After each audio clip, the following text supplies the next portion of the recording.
After he was born and the whole shock of his disability, we expected that he'd have a difficult life. He grew up such a sweet boy. Tried to just protect him from disappointment. Just goes to show, doesn't it? Who would have thought he'd achieve so much? Why is he called the Ed? Well, I'll tell you. I've been in and around the game all my years and I thought I'd seen everything.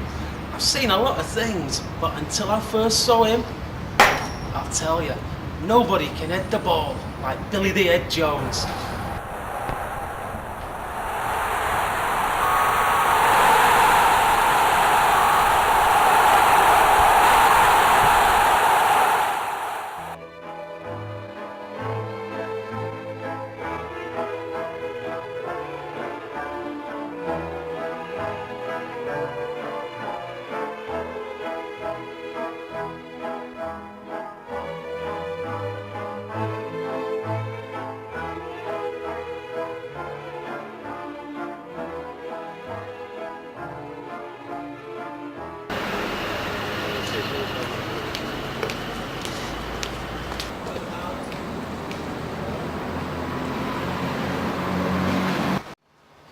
My dad worked at the refinery in the town where we used to live. He worked there since he was 16. Dad always used to say that it was a lucky man who worked for Northwest Industrial Solvents and Emulsifiers. He was right. He was there 30 years and he never had one sick day. When I was born, the doctors couldn't really say why I had no arms. But it's not something I've ever questioned, never having had any. Oh, thank you. I didn't really have any friends when I was a kid growing up. The other kids in the neighbourhood used to tease me and play tricks on me, like stick me head first into a garbage bin. They'd call me names like Pylon or No Arms. Yes, I'd say he had a difficult time during his childhood. He really didn't have any friends. Having no hands, at first he wasn't able to write, and later when his motor skills developed a bit more, he learned to do more things with his feet. Soon after that, he started writing. I still have the first poem he wrote. With you, I am complete. Through the air we fly, together you and I are ascent given wings by feet. The clouds remain above, yet the sun will always return to shine anew. If we fall, we fall together. The net awaits. It's our boy. After that, he seemed to be writing all the time. It was a while before I realised he was just practising his signature. Yeah,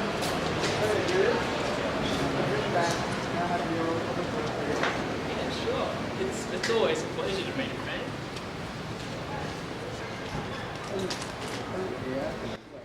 It's always a pleasure to meet a fan. There you go. Oh, no problem. It's always a pleasure to meet a fan. Billy was such an acquisition for our team because as well as being indomitable with the ball, he has, on numerous occasions, single-handedly turned the game around by lifting the team's spirit. He could have been a motivational speaker. I always had to use my feet a lot more than everybody else, so I had good control. And it meant so much to me to be able to play. When the other kids were out doing other things, I was somewhere practicing my ball skills. Okay, what was your question? What do you think about Billy the Head Jones? Well, I think he's the best player I've ever seen. I think his ability is unbelievable. Well, you can see that the way that he takes the ball over the field is something I've never seen in the last 30 years. I've just watched him play. I've never seen a player like that before. He's amazing. Yeah, really is. I love him. I think he's gorgeous. Before long, it all became easy for me. The other kids could see that I had something over them, and they started to treat me with more respect. Here, you got something. That's a red rag to a bull. Yeah? Yeah, well, of course everybody just sees him as this, like, super footballer, dates models and collects sports cars, but I think he just wants everyone to see him like he's, a regular guy. These days, everywhere he goes, people recognize him. Some people, they come up to him and they say, like, how much he's meant to them in their lives, but there's other people that they just want to mess with him. They say things like, oh, can I shake your hands, or, oh, you're just crap, and you're only on the team because you've got no arms, and stuff like that. It's hard on him.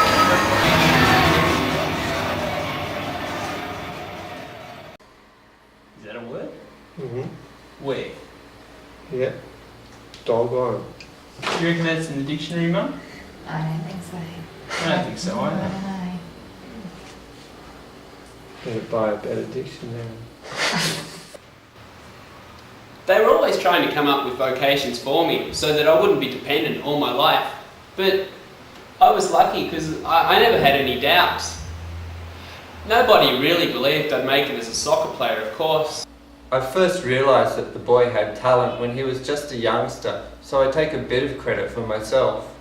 You can see it when you see his close control or his crossing of the ball. These are the things we practiced when he was just a lad. But Mum and Dad were worried that when I grew up, I'd end up telemarketing or modelling for a sculptor or something like that. I mean, we used to go to the park and go over it again and again. Hours we'd spend. Billy used to get a bit fed up, but it's paid off.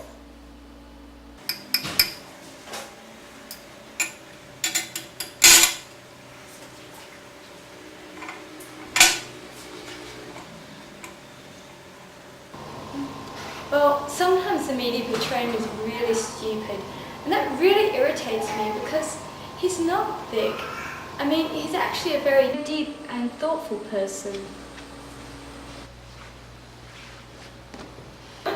He has a sensitive side as well, that the others just don't see. I mean, I couldn't be with someone that bored me.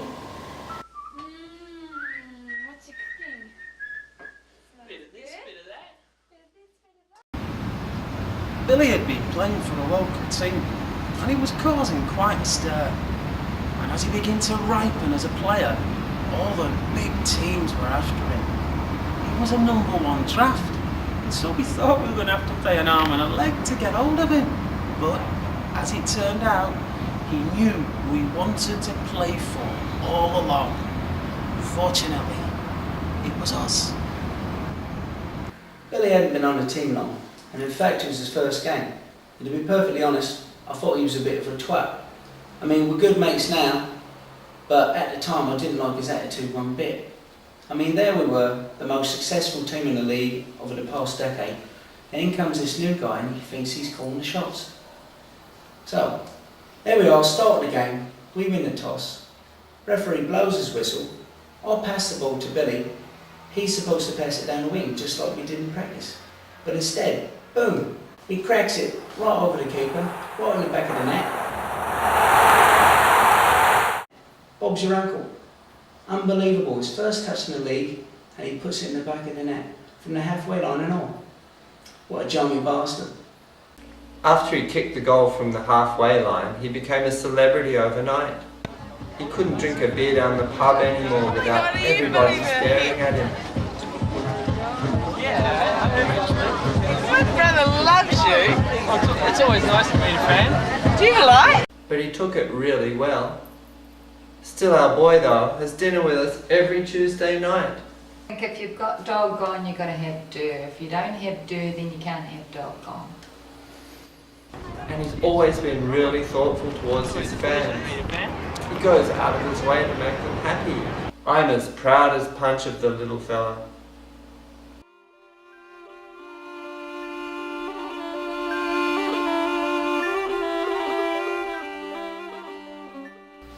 course, by that time I knew of Billy, but like a lot of people, I thought it was just exaggeration. But when I played against him representing my country, I saw him for what he truly was, phenomenon. It was a very important game for both of our sides, but for Billy, there seemed to be something else. Billy got under a cross from well outside the box to put one through in the first 5 minutes. Luckily, our attackers answered with a goal just before the end of the first half. 2 minutes into the second half, Billy seemed to defy gravity, to fly into the air and get his head under a poorly aimed cross by one of his teammates, to put yet another one through. I still remember the looks on the faces of the other players. Even those from his own team, everyone was like shocked. Can a human really do that? Not long after that, however, we answered with another goal from Gurjan. I could see the frustration on Billy's face, but there was something else also. He knew he just had to take it a step further. That's what he was going to do. A few moments later, the ball was creeping down dangerously close to our goals. I was first one on it with some space, or so I thought. And then there was Billy. I still don't know how he got there so fast. At one point he was over there, and then almost at once his head was on the ball. He headed the ball almost direct off my boot. Before anyone even knew what had happened, the ball had gone through for a goal. It was the most amazing thing I ever saw, the bravest thing I ever saw. And the crowd gave a roar like I had never heard in 15 years playing football.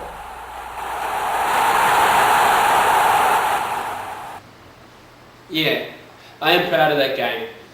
It was an important game to me, and I'm happy with what I achieved, but with all the talk of it being the greatest game ever played or what have you, I mean, people don't realise that they're just setting new benchmarks or creating new standards that just shouldn't exist. I mean, for me, it's always been a case of, you can't do that. Why? Because it's never been done before? Well, who's to say what can be done and what can't be done? Sure, I'm proud of that game, but it's not the greatest thing I'll ever do. It's not over.